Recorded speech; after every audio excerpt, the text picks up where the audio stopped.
像我那个大女儿这次那个毕业了，我有看到那个新闻。对，然后我就一定要去最现场去，她还有领奖什么的。然后她就是念到她的名字的时候，我就说，因为大家都会这样，呜，学生，然后等着学生这样，呜，我就说 ，I'm so proud of you， 你是最棒的。然后她就这样，完全不跟我回应，也不跟我这样挥手，然后我就是硬怒，然后就想说，怎么会这样？然后他就领完奖，我就回我的座位，然后在那边看，然后就突然收到那个讯息，他说 ，Mom, please don't yell, please 。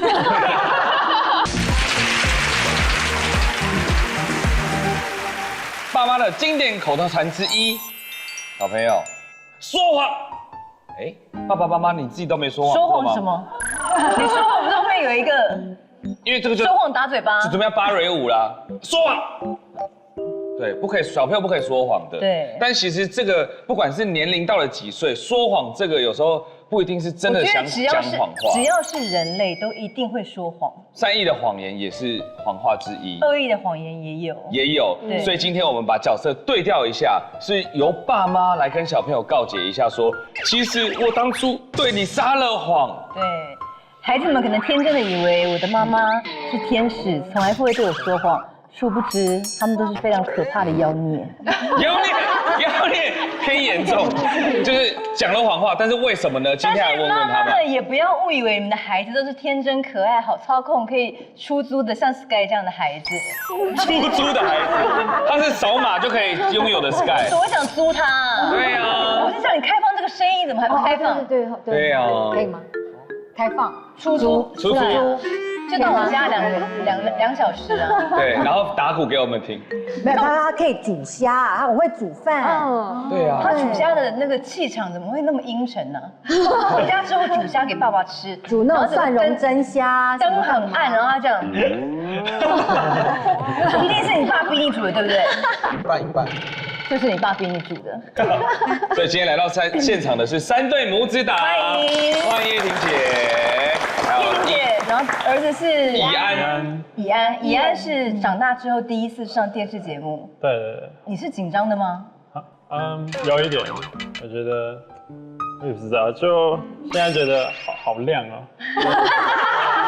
因为我录完上一集的时候去厕所，然后就刚好遇到你们2个嘛，然后我们就打招呼，然后你儿子用一个很奇怪的表情看我这样，我就说嗨，那个叶婷姐，然后他就这样。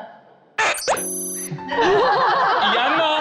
对，然后我想说是不是我裤子，但是我就打开了，我想说是不是真的打开，然后这样看一下，我想说没事啊，你这样干嘛？所以很像看到鬼。没有。他很紧张啦，是真的紧张吗？他紧张，因为我那时候说，小姐不熙娣要找你跟我上节目，你可以吗？那后来他以前都说不要，然后长大以后他就说不要，可他突然说好哦，我吓一跳。那他就说，因为我觉得我比较社恐。所以我想要跳脱舒适圈，所以是借我们节目来跳脱舒适圈。他觉得他今天来的目的是这一个。OK， 那你今天就要好好的跳出舒适圈喽。我努力。你可以请教一下我们的 Sky， 他已经上片各大节目了。所以 Sky 上节目对你来说就是驾轻就熟，对不对？以前也会觉得很紧张。可是你今天来上我们节目之前，你有任何的要尿尿、要大便，或者就一点点。你要给他一句就是让他放松的话。对。上节目就是要怎么样？就当做聊天吧。当做聊天。一个15岁跟21岁这样说。你敢信？你就当做聊天嘛。Dylan 是不是？Dylan 现在是几岁？11，快12了，12。Dylan， 你上过好几次节目吧？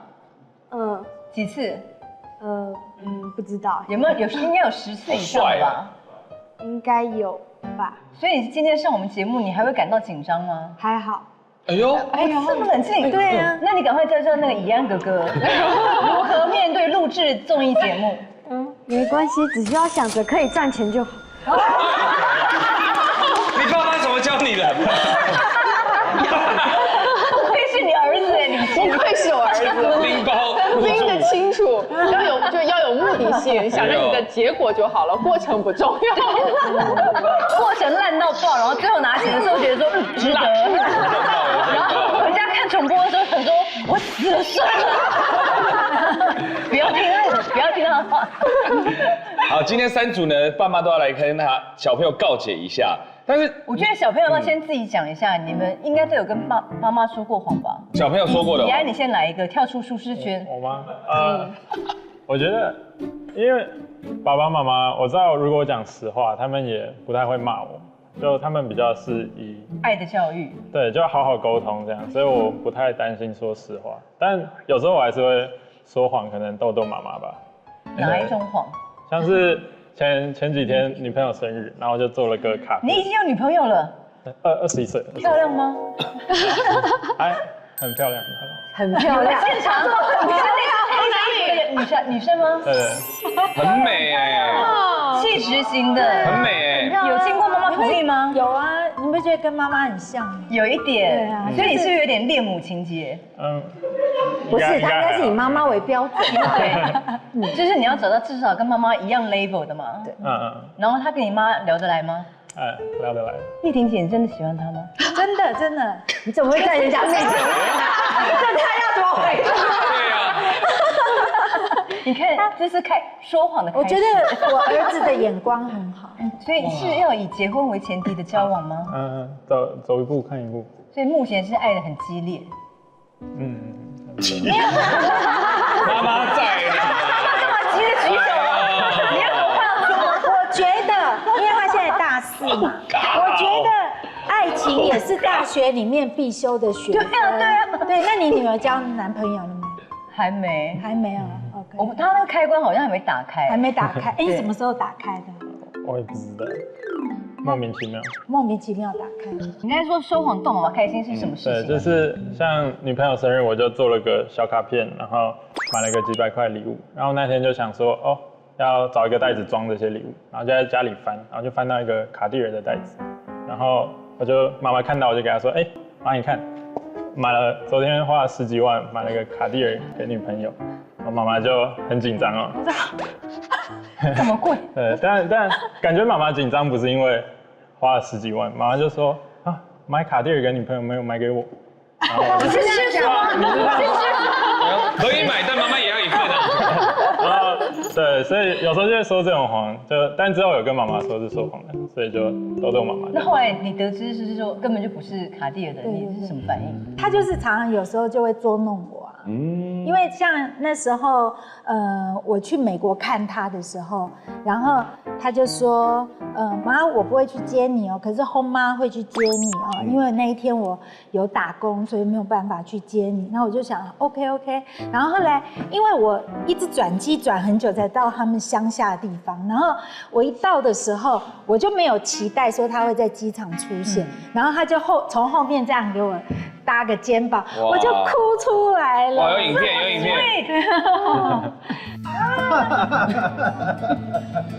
We surprise you。不是去打的。我跟老板说。Yes, there you go. You can take that off. Yeah. 你好像他姐。对，你们俩好相爱哦。真的哈，因为其实我就是希望我不管到什么年纪，从以前我都希望可以保养的跟他姐姐一样，所以我就是很努力的在做这样子维持我的。但是我觉得你们这对母子是真的完全充满爱，而且我可以看出你儿子看你的眼神，就是他真的爱你爱到骨子里那种，因为你在看他们。我们也很好啊，你们是看只是比较高，他看不到。他在放，他只是笑得眯眯眼，看不到他的眼睛。没有，你看 Sky 从头到尾，你不觉得他身上总是散发一种阴郁的气氛？忧郁小生啦。忧郁吗？没有。他只是长高而已，可是他还是宝宝脸哎。所以 Sky 你现在还会搂妈妈什么之类的吗？不会。有吧？搂你。你就是你小孩的表情，新的表情。你这什么表情？新的表情。明明就有。你刚我外面又没有。哦，外面没有，家里才有啦，外面没在有。家里什么情况下要搂啊？哎，什么情况下？哦，是这样。他就是这样勾肩叫做搂。家里没有，家里不会这样。家里没有啦。家里干嘛勾肩？有啊，你每次都会这样哦，妈咪这样弄我，不是吗？没有啊。到底有没有啦？真的有啦，他还要我陪睡耶。现在啊，像我在台中的时候，我每次大概在差不多10点半的时候，我就会收到手机的那个赖讯息，他写说过来，就是叫我过去陪他睡觉啊。现在的 Sky 对，要陪睡，真的有没有？说实话，小朋友不可以说谎。有时候。所以需要妈妈来陪睡因为的时候，主要是我只是想要跟他讲一些事情，然后就刚好要准备睡觉。所以是谈心吗？没有，就是讲一些关于很无聊的事，有什么事是急着希望妈妈赶快来到房间跟你睡，然后你要跟她讲？关于买东西之类的。就是爸爸不愿意买，对，找妈妈求救。还要写下来，就爸爸不愿意买的东西。对。但 Sky 你有骗过妈妈吗？有啊，就是像是我最近有买个大概6、7千的乐高，我就跟妈妈说那是姐姐想要拼的，因为那个就是像姐姐有想要什么迪士尼城堡那个乐高，然后只是我就买另外一种，很像是赛车那种，然后跟她说那姐姐想拼的，然后就说哦好，然后就得买，然后结果都是我在家里都是我自己在拼。是他要的。你为什么不说是你要的呢？因为他们都不会，就是比较不会买给我，都是姐妹。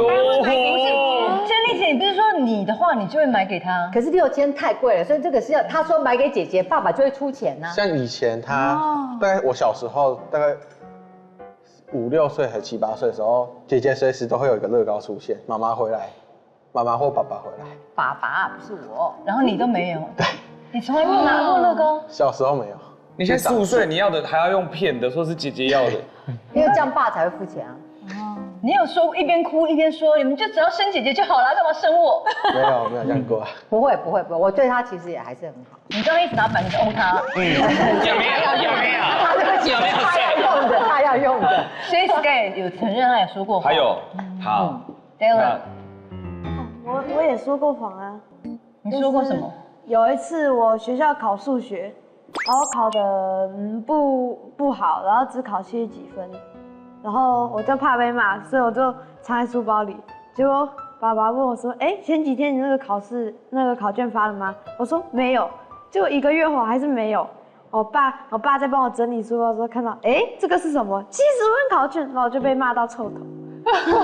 谁主骂你爸吗？我主骂，我是家里的主骂人。你要爸爸是陪同，就是窝藏考卷啊，窝藏考卷，他1个月后才出现呢。就是问他说发了没有，他说没有发，其实早就已经发了。所以你是气他说谎，还是气他考不好？都有，两个都很值得生气，好不好？70几分算 OK 吧？70几分怎么可 OK？70几分快被赶出家门了吧？骂一骂就会比较好。他说要赶出家门了，赶出家门了。Sky 通常数学考几分？以前都考很烂。多烂？学校满分8，大概3或4啊。然后最近大概报告就写比较好，就拿8。8那不就是最高分吗？现在，可是他小学的时候其实也蛮差，他英文可以连考10个0分，单字10字哦。然后有一次终于对一题了，我说你可不可以对一题？求求你对一题就好。他好，终于对一题。你知道那题的答案是什么？干，他会。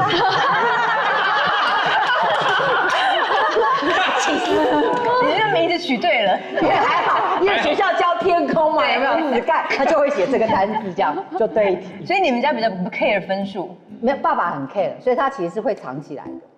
他也会藏，他会藏，会去揽成绩单的。可是你们家是 care 分数的吗？我不太 care， 他自己 care。他那时候考 SAT 的时候就考满分，没有满分，数学满分，数学满分也很厉害，很厉害。你刚刚讲数学嘛，他数学有满分，他现在也有在当家教啊，有需要的时候。哎呦，好棒啊！教几年级的？他教美国学校的学生，补习班的学生。可以来教阿姨吗？数学可能可以，其他阿姨不需要学数学，是英文啦，他想学英文。对，说不定。说不定，这什么好暧昧的答案哦，对什么叫说不定因为哦。天秤座的哦，回话就模棱两可。来，再讲一次。 OK， 是这样真的还是客套？客套。客套啊！不要就不要啊。OK， 好，刚刚小朋友对，因为其实那个现场也是2位是妈妈嘛，你们有没有什么对小朋友撒过的谎？然后现在要告解一下。小朋友那个校外教学要抓泥鳅，然后老师说家长可以陪同，但我其实完全不想去晒太阳跟抓泥鳅。然后我儿子说：“妈妈，我希望你可以一起去。”然后我就骗他说：“好，我明天就跟老师报名。”然后其实我根本没报。好坏。然后结果我那天还做了便当给他吃，反正他就跟我讲说：“为什么最后我没有去？”我说：“因为太多家长报了，我没有抽签抽到。”很合理的谎言呢，很合理，对不对？因为他真的限制10个人。结果那天早上我起来做了意大利面啊，什么小章鱼啊，帮他带了一个爱心便当。结果他回家之后，我打开便当盒都没吃，然后太伤心吗？我就想说奇怪，你今天怎么了？我说怎么都没吃便当，然后他就说哦，因为我同学的爸爸分给我吃啊。然后他那天还做了一个爱心小花，他以前出去只要手做任何东西，他回来都是送给我。然后看到花摘给我，就他那一天居然问说，这个花可不可以送给阿姨，就是我们的保姆。他生气了，哇，他走心了。我当场有点心碎，我说他今天怎么了？我觉得不对劲，然后我还装大方说好啊，你送阿姨，阿姨也很疼你啊。然后我心里在滴血，然后就到吃晚餐的时候更过分，他开始就讲说，妈妈今天菜不好吃，不想吃。我儿子才6岁，然后我就想说他今天太奇怪了，就各种的 diss 我。我后来就问他说：“你为什么今天一直要针对妈妈？”就是我就自己有点崩溃，然后就哇一声大哭出来。他说：“我希望你下次可以来我的校外教学。”只是一次校外教学而已。因为他觉得有妈妈去非常的威风，对，他就觉得别的小朋友妈妈都有去。然后我那时候听到我就你拍一下那个 Sky 的影片给他儿子。Sky 从小到大，他妈没有出现过。对啊，我说一定要去吗？因为那种晒太阳抓泥鳅我真的还好。然后我就觉得我不应该骗他，我下次就真的要去参加校外教学，不然他就连便当都不吃，然后回家跟我在那边生闷气。那 Peggy 有对小孩说过谎吗？有一次是最近的，就是因为其实我生完小孩后，我大概有5、6年都没有出国玩，就是出国每次都是为了工作，所以我每次出国我都会跟小朋友说，我们会即将几天没有碰面，然后你们不用担心，因为妈妈是去工作。我去日本滑雪，然后就害我去滑雪，就是随时可以接电话嘛，然后我就接了，我就说啊，我就忘记我有跟他讲我是在工作，所以我声音都比较开心。我说哦，你在干嘛？到家啦？哦 ，OK 啊，好啊，什么？他说妈妈，可是你身边好像好多人在笑哎，就是很多人在聊天。我说哦，对啊，妈妈的客户他们在聊天，还继续骗就对了。突然发现忘记骗了，嘴软，然后我就自己赶快就是离远一点，离大家远一点，然后就几次，大概前面2、3天都这样，因为他晚上尤其会想要聊个天再睡觉。他说可是真的好多人，他说平常你拍摄的时候都好安静哦。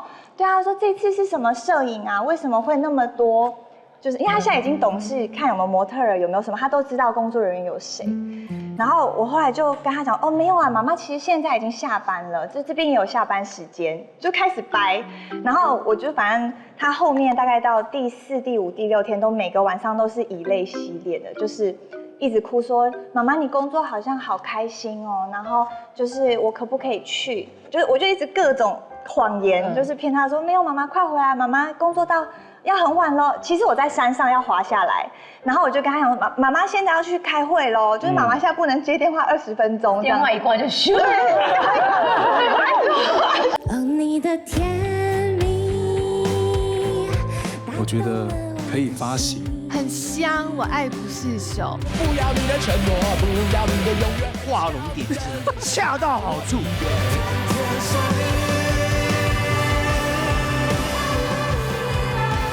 百步复活投票启动，赶快下载欢歌 App， 为乐团争取复活机会，一起听团吧！这3位妈妈也都说了蛮大的谎，有大有小啦。看看你们的孩子会不会原谅你们。好，你们觉得谁讲的谎是比较夸张的？自认觉得干嘛看我？你们自认觉得自己说的谎是有点严重的？严重不会啊。不会啊，怎么会严重？我觉得李欣可能常常说谎，但他觉得那不是谎，是有可能的。对你先讲好了。妈妈说谎不是理所应当的吗？你看，这是说谎精啊！而且我是养儿子哎，从小就知道女人的话不能信，女人是善变的，这样她以后谈恋爱的时候那个受挫力才会比较大，然后女朋友说点什么小谎言，她也不会当回事啊。OK， 好，那你可以开始讲你说谎的事了吗？之前他说他想去六福村玩，对，然后我也跟爸爸也有就是骗他说六福村。六福村有什么好骗的？可以去了吧？六福村你要抓一个时间点，六福村一大早就开门了，10点就开了。我跟他爸爸说他中午之后才开，因为我们不想起那么早去，而且午后的票会比较便宜一点点。哦，星光票。晚半天刚刚好，我也不会那么累，不然一大早烈日当头的，是不是晒一天晒晕了？对，但是我们去的季节刚好午后常常会有雷阵雨，所以我们去了2次，都被淋在了那边。然后就进园半个小时之后，因为大家下雨都关了，我们就出来了。后来我们又去了1次，然后也是这样子又出来了。所以我儿子去过六福村，又好像没有去，他到现在都以为六福村只有中午之后才开园。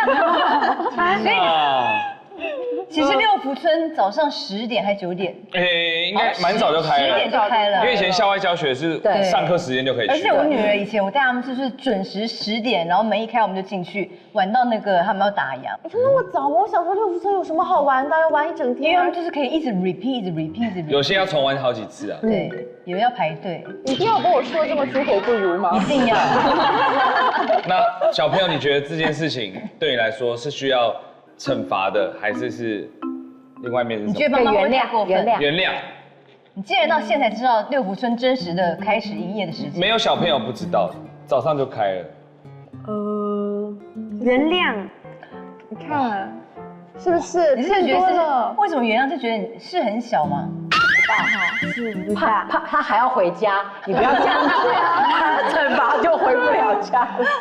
六福村这个还有更严重的吗？其实像刚刚说那个学校活动，其实我也常常会说我有工作忙不去，但是我有个窍门，像他幼稚园常常会有一些什么户外教学啊，然后亲子旅行什么的，这种去1次你就想说天啊，这种事情终身不要再去了。可是作为很累，所以后来我就会说我在工作，我就会安排我爸妈陪他去，或他阿嬷陪他去。后来就没人安排了之后，我就说妈妈在工作，但是我偶尔还是会出席一下，我会出席哦，而且我出席的时候我会让对着我讲，我会让全场都知道我来了，全场。对你好不容易去1次，你要给大家留下深刻的印象，因为我也不想让别人觉得我是个不负责任的妈妈，都不参加，我就会喊很大声啊，你很帅的，你怎么会在这里？是那种的，对，让大家都知道你来了。可是你儿子应该很害羞吧？他有没有希望你不要那么大吼大叫？你会害羞吗？还好哈。你喜欢妈妈大还好啊，所以妈妈大叫说：“天哪，我来了！”你会不会希望他就是嘘？有一点。会吗？我有点。不会。我觉得你是用什么眼神看他？好可怕！他在看他的脸色。你有看他什么眼神啊？我看到他的眼睛。你现在会吗？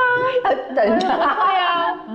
我觉得丁姐今天是被束缚住的小孩。我也觉得。我们必须帮他解除封印。目的只是要最后领到钱嘛。不是。不。他有他自己的想法。会吗？那你说啊。好可怕！我觉得他笑里藏刀哎，这样。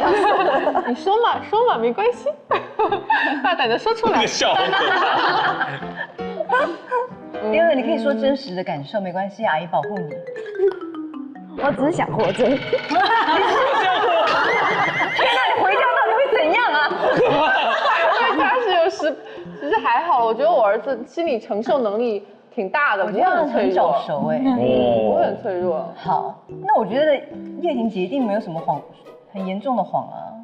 对，我不太说谎，而且我也不太会说谎，所以以前但是会跟老公一起演戏，就是以前想要带他们出去玩，可是饭店都订了，可能我们今天要去台中，那我们可能订了饭店，可是如果我不喜欢说，我告诉你们哦，今天去台中，你们一定要乖乖听话，不可以玩手机，不可以玩 iPad。我就不喜欢当这样指令型的妈妈。那我就会说，哎，我们今天要去什么什么饭店，然后那个也订好了。不然阿嬷也在家，不然我们2个去就好了，好不好？然后就说，那爸爸就会接话说，对啊，不然我们要去工作，他们要就都玩那些电动也不太好。那我就说，对呀，那我们就大概2天，1天在台中，1天在高雄，然后怎么样，就把行程都讲得很好。然后就会有一个人揉着眼说，妈妈，我要跟你去。就从 iPad 里面这样抬头，没有，就睡觉。他们在睡觉的时候，我故意聊天聊得比较大声。妈妈，我要跟你去。然后我说啊，你们在偷听啊？然后他就说我们会很乖，我们不会玩手机，也不会玩 iPad， 可不可以带我们去？那其实我的目的就只是希望他们自己 promise， 就是说他们在过程当中都会很乖。所以那趟旅程他们真的都没有玩3C，变成我们给他玩的话是恩惠，就是。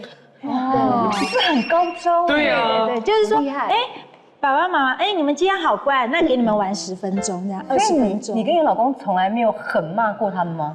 其实都不太骂，因为不太会骂。对。好，那我们来看一下真正会大吼的妈妈。你应该会大吼吧？我会。什么情况下？其实他们只要稍微不顺我的心意，我就会比较大声。你讲一个，让我们来评断一下会不会太过分。啊，不行我随便讲一个，你都会觉得太过分。不会，因为我现在了解你的个性。就比如说他跟我讲，他常常很喜欢问为什么，可是他有那种10万个为什么，可是很无聊。譬如说他会讲说，你有看到那个公车吗？他那个避震器也太不好了吧？你知道他就这样摇来摇去，为什么会这样？妈咪，为什么？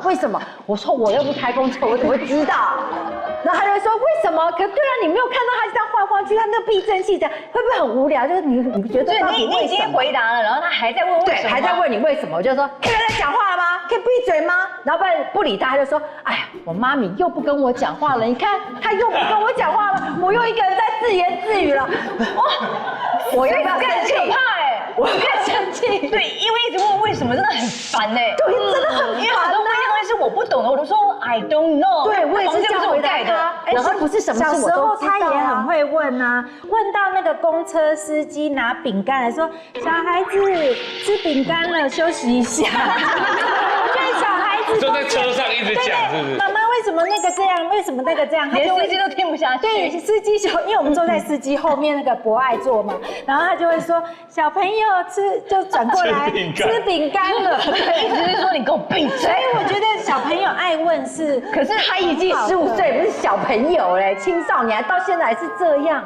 那你就告诉他为什么？我就真的不知道啊，小朋友会知道。如果是你儿子现在问你，那公车的避震器不对劲，那公车一直晃，为什么会这样？你要让他有据点，你就是说，对耶，为什么一直晃？那我谷歌一下，我 Google 一下，然后就如果有答案，我就这个啊，然后就这样。我在开车，我给你答案。我在开车，他就一直问，你看，有没有不用 Google， 然后就是可以给他的一个闭嘴的答案？就是对耶，你就说对耶，为什么他一直晃？这样好危险哦。这样他会闭嘴吗？不知道你少来，你根本不会，你还会说是这样吗？可是为什么这样晃呢？你觉得他为什么这样晃？是不是很危险呢？他可以一直重复一句话。那你就说对啊，真的好危险。可是我没有耐心，一句话要讲30遍。他可以在家里直接妈咪，我就走过来干嘛？没事，妈咪，这样叫可以叫到他自己爽为止，他才会停下来。所以我要怎么回答他？我跟你讲，这是一种报复。谁叫你们把他们当成工具人使用了15年？好吧。他现在知道怎么报复你，可是把你逼疯。他都不报复他爸，一直报复我干嘛？他爸用他比较多他爸会出拳。用他比较多，你们承认了吧？你们把 Sky 当什么？用他比较多。他爸用到他的时间比较多，我比较少。妈永远就是最倒霉的那个人，你还不知道吗？真的。所以你还说过什么话？我说很多就譬如说像姐姐就是因为差不多要去美国前，就2年前，她就说她想把她的户头拿回去，因为她觉得她大学生，她可以管理自己的户头。那我就好然后我就把存折跟印章就交给她。然后他打开来看说，为什么我从小到大18年了只有3万块？不是为了红包钱吗？啊？对啊，对，那我都跟他说，我会慢慢存起来，我就存到我的户头里啦。别人存的，但我出去的时候人家包给他，我也包给人家，那不是又要还给我吗？因为我以前我女儿小时候，他们都不知道钱的重要，都说我们要给你，然后我就直接把他们塞在那个保险箱，然后有什么家教课、画图老师的课，我就从他们的红包这样一直抽，然后等到他们长大发现有钱这个东西，有红包，他们就说我要有自己的包包，我要装进来，不给妈妈，你都会拿去付学费。然后现在他们就会说，妈妈，你有花我们的那个红包钱吗？我说谁要花你的红包钱？老娘自己有赚钱。他说。阿嬷说：“你有拿我们的红包钱去买什么东西哦？”我说：“不可能。”然后我就想说：“有吗？有吗？”你自己都怀疑你自己。其实我那种奇怪的态度，你知道，我就会越来越卑微，想说 maybe 可能买1、2个东西吧。对，我就是会这样。然后因为那时候姐姐要回去，所以她也要回去。那可是因为她讲说姐姐，她里面应该只剩下3000元吧？没有，她比较多。因为你知道姐姐我用的比较多，姐姐领的红包钱比较多，所以基本上就是她连红包也领的比较少。跟姐姐比起来，她比较，因为姐姐去拜年的时候都是2个一起去，为什么她会比较少？有的时候她没有去，她就不想去，她就想要留在家里，就比较宅男一点，所以有时候是带姐姐去，那所以姐姐比较多，就会把钱所以姐姐那天就突然又看到她的存款有7万，那姐姐只有3万，姐姐没有看清楚，说你多少，然后就说7万，她说上车就一直跟我吵，为什么我只有3万？从小到大最好只有3万，我说那就是他就是3万啊，我怎么知道嘞？然后你一定偷用我钱。我说我就跟你讲，我有在赚钱，我干嘛用你的钱呢？然后他说那为什么只有3万？你讲清楚，我随便过一个年都可以领到1万多块红包，从小到大18年只有3万，至少有10几万吧。对，然后他就一直骂，然后我就问他说，你明明户头有17万，为什么你只有7万？你那10万去哪？他说因为我怕姐姐骂你啊，所以我讲我只有7万。他其实有17万，他还帮你 cover。感觉他不错吧？贴心。怎么会贴心啊？对啊，他还不错啊。想很远呢。但是我们家是，比如说妈妈帮你存到户头，他2万4，我就存3万。零存整付。通常这个是阿嬷才会做的事。对啊。哦，真的吗？你今天来节目是想要让其他妈妈当不下去？对。我觉得妈妈都好难堪哦。没有，我觉得这个也从来不会大吼大叫，然后2万4存3万。对，我平常都是这样子，所以他们毕业，他们应该有惊讶自己有那么多钱。那妈妈参加你的什么学校的活动，看到你会不会这样？我要在这边。会，但我记得我小时候都不太喜欢妈妈去，因为就感觉妈妈来我就不能捣蛋，小时候都这样觉得。因为小孩大了之后，真的会很讨厌妈妈在学校大呼小叫。没有，我不是大呼小叫的妈妈，我也不是她。我没有那么有存在感。我不是大呼小叫，我是帮她欢呼。对，像我那个大女儿这次那个毕业了，我有看到那个新闻。对，然后我就一定要去现场去，她还有领奖什么的。然后她就是念到她的名字的时候，我就说，因为大家都会这样，学生，然后等着学生这样，我就说。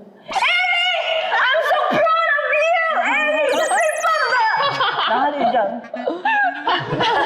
完全不跟我回应，也不跟我这样挥手，然后我就是硬怒，然后就想说怎么会这样？然后他就领完奖，我就回我的座位，然后在那边看，然后就突然收到那个讯息，他说 ，Mom, please don't yell, please。他有听到，他觉得很丢脸。然后因为我们是在那个家族群组，因为爸爸也在，爸爸觉得坐在那边他坐不住，他就跑去后面站着，然后爸爸就跳出来说。为什么？这是一个值得庆贺的日子，让妈妈笑。然后第2个讲的时候，我就很安静的录，就完全没有声音。可是小孩我就，但是你去看毕业典礼，你不会从头哭到尾吗？我旁边的妈妈一直哭，我从头哭到尾。对啊，因为你会很感动，然后就你好像脑子里面就在播放。他刚进来这个学校的时候的样子，然后一直到现在毕业的时候，你果然是爱妈！你到底想你从逼都有参与到，看到小狗逼到什么程度？真的，因为我们基本上都没有参加，我觉得毕业典礼就很好玩而已呀。你不要说毕业典礼好了，我想到我的时候带我女儿上月的东西出来的时候，我就觉得 Oh my 然后我竟然生出一个生命，连我们都想哭啊！干嘛大家都不想输啊？生命有多么的奥妙。然后他现在已经要离我远去了。对对对。考我一下。你只差1巴掌，对不对？你就会哭了。打我这边偷偷打，我够痛啊！没有。你是不是从来没哭过为你小孩？没有还好没有。我为什么要哭啊？就很开心，干嘛哭？李信也没哭过啊。有什么好哭的？不毕业才要哭啊！对，不毕业是怎么搞的？是你毕业才要哭吧？那你小孩拿出来的那一刹那，你听到第一声哭声，总有哭吧？没有没有啊。因为我生他的时候很快，我还是没用2下力他就出来了。我觉得生孩子就这么快吗？就我还没有感受到那个生产的那个过程，医生是拿了一个那个马桶那个抽子，这样砰就出来了。我想这样，就还没有来得及感动，他就迫不及待的出来了。所以天啊，你刚才那个笑声是什么意思？你为什么哈哈2下？想说连这个你都不哭？就会高兴嘛，这个值得高兴的事情，哭什么呀？一定要喜极而泣。那时候我婴儿一拿出来，我就说怎么样，健不健康？然后一拍就是一听到他的哭声，然后我姐说很健康，很健康，然后我就立刻大哭。我懂，你也有哭吗？我哭3、4天。哭 over。3、4天。不知道，你不知道？那样对也没有，他坐月子哭成那样很伤眼睛。我知道，他是难产生出来的。哦，连出生的妈妈都输了。没有，他是脐带绕颈生，很危险呢。对，所以他生出来之后，我都说他健不健康，然后那医生说他很健康，所以我就哭了。妈妈只要听到宝宝是健康的，应该都是人都会哭。对，我也不知道李欣怎么了。做 B 超的时候你就知道他是健康的呀，健康。超音波不都看得到吗？还是会害怕啊。对，我一点都不爱。我只是比较就是担心他长得太丑了，因为一生出来那个脑袋被砌成了一个那种栗子型尖的。对啊，我想说他家能回来吗？好像个外星人啊，太丑了。你们有没有骗过小朋友？可是其实是发自内心，是为了善意的谎言啦。我有时候会跟他们讲一些善意的谎言，其实都是自己生病了不敢跟他们说。你生病了不？没有，其实是我也有做很多的运动，然后就有一次呢，就是大概半年以前哦，然后就有一次去做空余的时候，然后就是降落的时候，就膝盖就是去敲到地板，然后我都不以为意哦，然后就是他们就有发现说，妈妈走路怎么怪怪的？妈妈你有拐到脚吗？那我就以为我常常穿高跟鞋，我说没有，运动的时候有点撞到。后来我就去看医生，医生就帮我照超音波，就说，林小姐你这好像有点积水哦。积水？对，积水，这很严。他就跟我讲说，妈，积水就是因为你有发炎，所以关节就会分泌一些水分。然后他跟我在旁边跟我解释，然后后来他说，那要抽水吗？那我就说，好吧，那如果抽了会好，就抽看看。后来抽了以后，然后就做一些热疗啊之类。那我就走出去那个诊所，那走一走，刚开始觉得不错啊，已经没有肿了，就是那个马上抽完就膝盖就一样大，然后就没有肿，就走出去之后，然后走没多久哦，还没有走到车上哦，我就又牵起他的手，因为那时候就觉得膝盖很干。那我就跑去医院的时候，他就听我讲说，好吧，那我帮你打个玻尿酸，然后还有消炎针，然后我是掰咖走进去，可是我是健步如飞走出来，然后我就很高兴打电话给他说，弟弟，妈妈的脚好了，他帮我打了玻尿酸跟消炎针，他就说然后他不会说好棒好棒啊，他都说但是呢，妈妈这只是治标不治本，你还是要补充跟运动才能真的保护你的脚。他告诉我说，只有肌肉才是最好的护膝。对，所以他那时候跟我讲的时候，我就想说要补充啊，我才想到说，其实因为我对日本的东西都，因为我以前在日本读书，所以我妈妈那时候，我妈膝盖也不是很好，她80几岁，所以我就买日本的大厂的那个葡萄糖胺给她吃。那我就想说，对呀，我应该也要来补充，我才把它拿来补充。所以我今天就带到棚内来，要分享给大家。好这个就是日本100年品牌的葡萄糖胺。其实为什么我会买给我妈妈，是因为我看到桂妹姐有在吃，因为她不是都那个行脚节目吗？对。哎，她比我年纪大很多，她还趴走。因为我非常知道这个品牌，它呢100%都是日本制造，而且它的信誉非常的好，所以我就蛮信任他们家的东西，我就买给我妈妈吃。她现在也是都可以80几岁哦，自己去买菜哦。然后自己也不需要拿拐杖，会有人搀扶，不太需要。然后所以我就想到说，哎，他跟我讲说你要补充跟运动，我就马上自己买回来补充。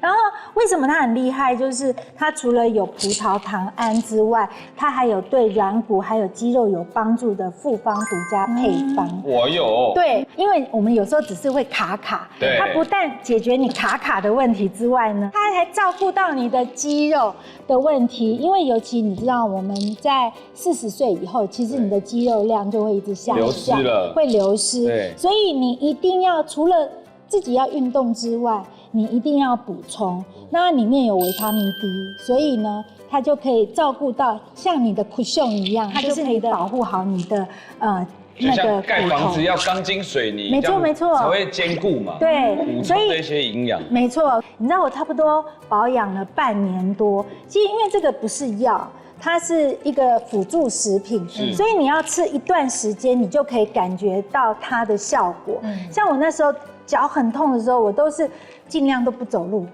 都可能看我有那个我的计步器，我之前有真的一天只走1500步。就是脚痛的时候，1500步，对，一天很少吧？我有5步哎，真的，你有高6步吧？5步，就耍废啊！你就一直在那看 iPad 啊，躺在床上吗？真的吗？所以我1500步还算多的，没有。我跟你讲，我吃了它以后，我上个月去日本出差，我带我的员工去啊，然后我的员工说。Judy， 我们都在后面小跑步，你可不可以走慢一点？差这么多？哎，12000步还算少的。我去韩国还要走到2万步，都不会觉得累，都不会觉得累。一天，对，一天都不会觉得累。然后，而且呢，他不但叫我记得要补充之外，他还教我做一些运动，可以保护自己的关节。对，因为其实有时候他会说，哎，妈妈，有时候你还是不要说只有去健身房。去用那些器材，对不对？在家也可以做一些。对，就是吃这个营养品，因为你的关节的被动的循环比较差，所以还是要加入一些运动，这样才可以比较好。我可以教你们1、2招。对啊，一样。我们就有些很简单的，就是从椅子上站起来这个动作，就可能对一般年轻人来说很简单，但是对我们来说就会比较难。然后他就叫我要。做这样30，等于是深蹲的意思。对，那你做到。重要的就是可能膝盖不要内夹，对齐第2个脚趾头差不多。对，而且你知道吗？我们健身房里面的老师，舞蹈老师，最近因为太流行那个16蹲了，然后他可以16蹲。没有，我不16蹲，我在跳的时候我都假蹲，我想说不要吧。但是那个老师就说哦。Judy， 我这样每天都要蹲4、5次，那我也是推荐他吃这个。像你们年轻妈妈，你们有时候真的觉得说，哎，好像没事啊，随便撞一下无所谓啊。但是我真的觉得要吃起来放，对，因为对，如果你之前你忽略了，真的有时候就是到我们这个年纪就是要还的。像妈妈，就我们今年年初，我们还有去日本滑雪，就妈妈好几年没滑，但妈妈这样滑下来，其实也。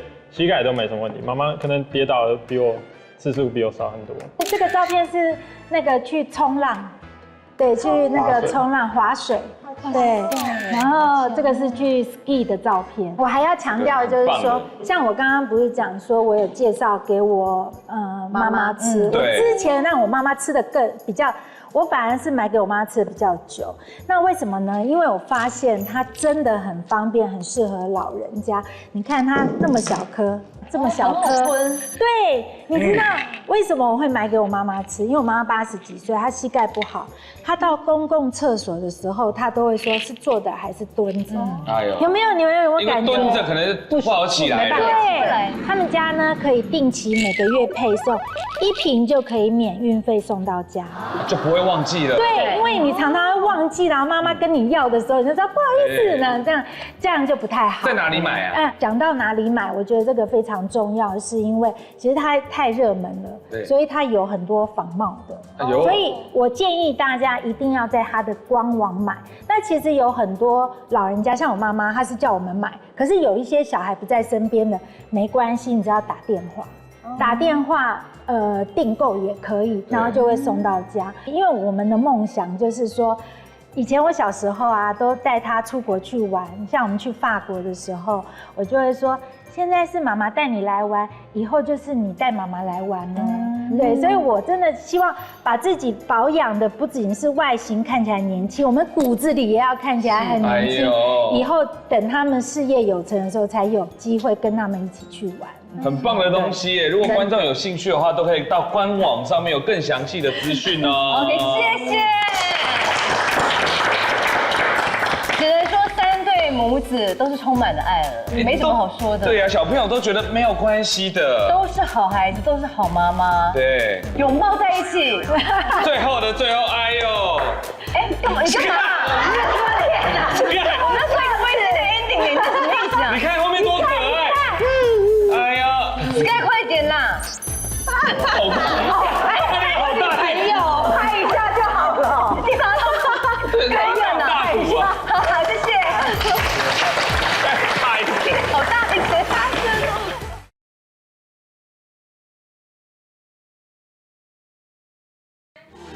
什么都聊，什么都不奇怪。哇，这句话好老派。快来订阅小姐不吸地，记得分享、按赞，还有开启小铃铛哦。小铃铛是我要讲，开启小铃铛哦，铃铃铃。